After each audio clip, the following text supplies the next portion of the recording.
Dating ആപ്പാ മച്ചമ്പി app കേട്ടില്ല? എന്നിട്ട് മച്ചമ്പി എന്ത് കിട്ടി? മച്ചമ്പിയില് കുറെ കാലം നോക്കി മച്ചമ്പിക്ക് ചിഞ്ചുവിനെ സെറ്റ് ആക്കി തന്നു. ഇപ്പൊ വരും. പേരെന്താന്നാ പറഞ്ഞ? ചിഞ്ചു. എന്റെ പൊന്ന് ചേട്ടാ, ഈ ചിഞ്ചു മഞ്ജു രഞ്ജു കുഞ്ചു എന്നൊക്കെ പറഞ്ഞ മൊത്തം ഫേക്കാ.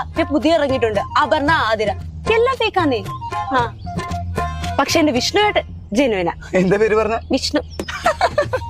എന്റെ കുട്ടി, ഈ വിഷ്ണു അഖില് അതുല് രാഹുൽ രോഹിത് ഉമാരെല്ലാം ഫേക്കാ. നിങ്ങൾ പറ്റിക്കപ്പെട്ടിരിക്കും തോന്നുന്നു കേട്ടോ. തിരികെ ജനുവിനല്ല, തിരികെ ആപ്പ്. ഞാനാണെങ്കിൽ മന്ത്ലി 3333 രൂപ 30 പൈസ കൊണ്ട് സബ്സ്ക്രൈബ് ചെയ്തിട്ടേക്കാ. അതെ, ഈ ചിഞ്ചു വരില്ലെന്ന് ഉറപ്പാണോ? ഇന്ന് വരെ ആ പേരിൽ ആരും വന്നിട്ടില്ല. ഞാൻ ഒരു കാര്യം പറയട്ടെ, എനിക്ക് തോന്നുന്നത് ഈ വിഷ്ണുവും വരില്ല എന്നാണ്. ഒരു 15 മിനിറ്റ് കൂടി ഞാൻ നോക്കും. വന്നില്ലെങ്കിൽ പ്രഡിക്റ്റബിൾ ക്ലൈമാക്സ് ആണ്. നമുക്കൊന്ന് ഡേറ്റ് ചെയ്ത് നോക്കിയാലോ?